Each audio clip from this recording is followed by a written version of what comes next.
Hadirkan janji yang dijanjikan. Dalam penyelenggaraan pelayanan rumah sakit, terdapat dua area besar dalam mengelola pelanggan, yaitu, upaya mendatangkan pelanggan dan melayani pelanggan selama di rumah sakit. Dalam upaya mendatangkan pelanggan non-BPJS, segala upaya dilakukan mulai dari menyiapkan produk, harga, mengemas informasi layanan dan selanjutnya mempromosikannya ke calon pelanggan, diantaranya ke perusahaan, asuransi, perorangan dan komunitas. Sampai tahap ini kita berharap ada pelanggan yang datang dan mengikuti proses pelayanan yang dijanjikan seperti yang disampaikan dalam rangkaian promosi yang dilakukan pihak rumah sakit. Selanjutnya adalah melayani pelanggan sejak kedatangan di area parkir dan area rawat jalan sebagai layanan pertama yang dilalui selama mengikuti pelayanan rumah sakit. Layanan rawat jalan ini menjadi proses pembuktian atas janji-janji yang disampaikan saat promosi hingga pasien memutuskan untuk berobat ke rumah sakit.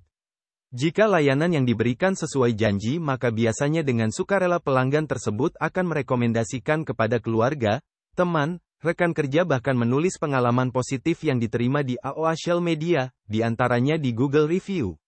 Jika layanan yang diberikan tidak sesuai, maka keadaan akan sebaliknya. Saat menulis di laman sosial media, selain memberikan rating buruk juga disertai komen pedas terhadap rumah sakit.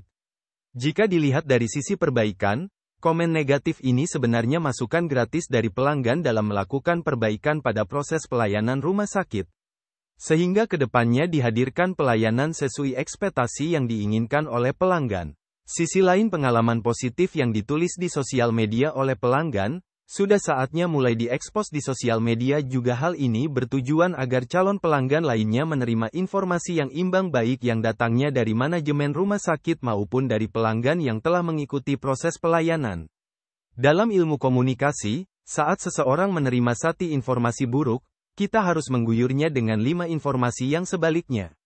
Daripada capek klarifikasi terus, mending kita fokus untuk memperbaiki proses pelayanan yang diinginkan oleh pelanggan secara umum, layanan berkualitas, akses mudah, ramah, di mana 3 hal ini dengan sendirinya akan menaikkan reputasi pelayanan yang menjadi pilihan pelanggan di kotanya.